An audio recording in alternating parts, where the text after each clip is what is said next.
100 বছরেরও পুরনো মা ঠাকুরমার হাতের আজকের এই মেনুটা আপনার খাবার প্লেটের দুর্দান্ত একটা খাবারের মেনু হতে পারে।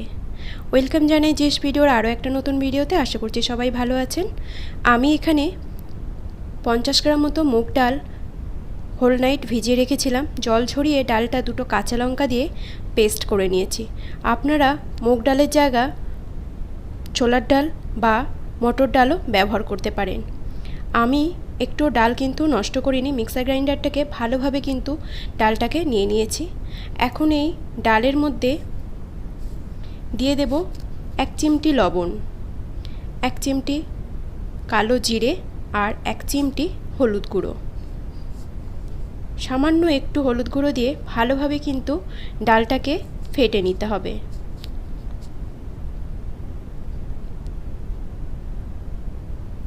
এই পর্যন্ত ভিডিওতে যদি কোনো নতুন বন্ধু আসেন প্লিজ একটা লাইক সাবস্ক্রাইব করে পাশে থাকার অনুরোধ করছি। পাশে থাকা বেল আইকনটিও ক্লিক করে দেবেন। আর আমার পুরনো বন্ধুদেরকে জানাই অসংখ্য অসংখ্য ভালোবাসা। আমার এখানে ডালটা ফ্যাটানো হয়ে গেছে। অন্যদিকে আমি তেলটা গরম করতে বসিয়েছিলাম আগে থেকে। এখন ছোট ছোট করে ডালের বড়াগুলোকে ভেজে নেব। তেলটাকে কিন্তু বেশ ভালো করে গরম করতে হবে, তারপর মিডিয়াম আঁচে দিয়ে বড়াগুলোকে ভেজে নিতে হবে। একটু ফাঁকা ফাঁকা জায়গা করে ডালের বড়াটাকে আমি ভেজে নেব।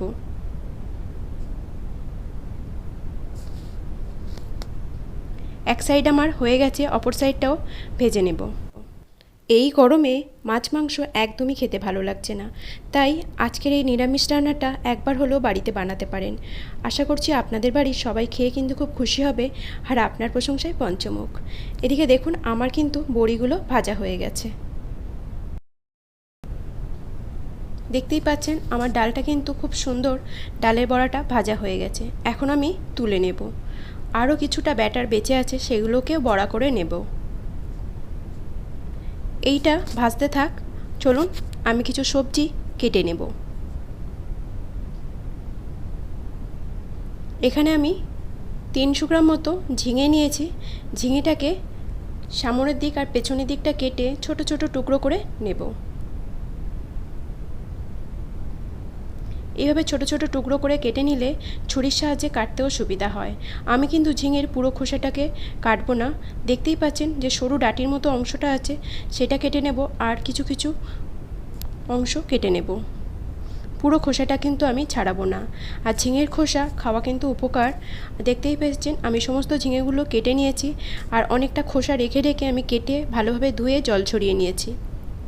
অন্যদিকে আমি পোস্ত নিয়েছি 4 চামচ মতো। পোস্তটাকে শুধু বেটে নেব। এবার আমি কড়াইতে তেল দিয়ে দিলাম। বড়ি ভাজার যে তেলটা ছিল সেই তেলটা দিয়েছি। দুটো শুকনো লঙ্কা ফাটিয়ে দিয়েছি। 1/2 চামচ কালো জিরে দিয়েছি। কালো জিরে দিয়ে আর কিন্তু বেশি ভাজাভাজি করা যাবে না। এর মধ্যে আগে থেকে কাটা ঝিঙেটা দিয়ে দেব। ঢাকা না দিয়ে আমি 1 মিনিট মতো ভেজে নেব। দিয়ে দিলাম পরিমাণ মতো লবণ আর অল্প একটু হলুদ। এই রান্নাতে কিন্তু বেশি হলুদ যায় না। আমার হলুদের চামচটা অবশ্যই দেখতে পেয়েছেন, একদম 1 চিমটি হলুদ দিয়েছি। দিয়ে বেশ ভালো করে কিছুক্ষণ ঢাকা ছাড়া ভেজে নেব। আমার কিন্তু ঝিঙেগুলো একদম নরম হয়ে গেছে। আমি এখানে পরিমাণ মতো জল দিয়ে দিলাম। খুব কম তেল মশলায় এই রান্নাটি হয়ে যায় আর খেতে কিন্তু বেশ দারুণ লাগে। পোস্তটা আমি কিন্তু সিলবাটায় বেটে নিয়েছিলাম, পোস্তটাও দিয়ে দিলাম, আর বাটি ধোয়া যে জলটা সেটাও একটু অ্যাড করে দিলাম। ভালোভাবে পোস্তটা দিয়ে ভালোভাবে মিশিয়ে নিতে হবে। এবার ঝোলটা একটু ফুটে গেলে আগে থেকে ভেজে রাখা বড়িগুলো দিয়ে দেব। আমি এখানে সবগুলো বড়ি ব্যবহার করব না, কিছুটা বড়ি আমি রেখে দেব গরম ভাতে খাওয়ার জন্য। শুধু শুধু গরম ভাতে বড়ি খেতে বেশ ভালো লাগে, আর কিছুটা রান্নায় দেব। ওই ধরুন আমাদের বাড়িতে 3 জন মেম্বার, 3 জন মেম্বারের মধ্যে ওই 3-4টে করে বড়ি হলে হয়ে যাবে। এইভাবে কিন্তু আমি বড়িটাকে দিয়েছি। একটু ফুটে গেলে দিয়ে দেব টেস্ট মতো লবণ। বড়িটা দিয়ে আরও 1 থেকে 2 মিনিট কিন্তু আমি রান্নাটা করে নেব।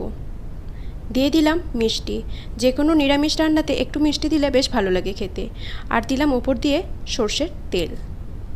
ব্যাস, আর কিন্তু আমি কিছুই করব না, রান্নাটা আমার হয়ে গেছে। এখন কিছুটা সময় ঢেকে রেখে দেবো এভাবে, গ্যাসের ফ্লেমটা অফ করে ঢেকে রেখে দেবো। পোস্তটাকে একদমই কিন্তু ভাজা যাবে না, পোস্তর একটা কাঁচা গন্ধ থাকলে খেতে বেশ ভালো লাগে। আমার কিন্তু রেডি হয়ে গেছে মুগ ডাল দিয়ে ঝিঙে পোস্ত। কেমন লাগলো আজকের রেসিপিটা অবশ্যই কিন্তু কমেন্টের মাধ্যমে জানাতে ভুলো না।